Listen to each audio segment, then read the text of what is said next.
Our Lacey Sharp joins us in studio to tell us about Grover Norquist. Lacey? That's right, Jenna. Grover Norquist is a Washington, D.C. lobbyist and the president of Americans for Tax Reform. In my hand is a pledge the group urges lawmakers to sign. One signature to his credit, Governor Bobby Jindal. And with that signature, some are saying it's Norquist calling the shots as Louisiana's deficit continues to mount.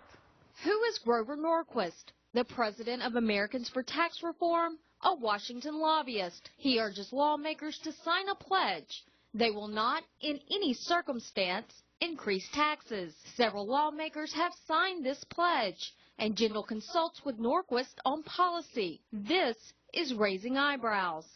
The controversy then is, who should Governor Jindal listen to first and foremost? The citizens of this state or a lobbyist in Washington, D.C.? Joshua Stockley isn't the only political pundit weighing in on Norquist's influence over the state. In an editorial column, James Carville writes, proposed legislation is routinely sent to him by the governor to seek his approval. Trust me, it's true. Carville even refers to Norquist as pond scum and says Louisiana is handing over its sovereignty to a Washington operator. Stockley says in theory, the pledge sounds good, but it just doesn't work in the real world. I don't think Norquist is a bad guy, but I do think he is an example of an extremist.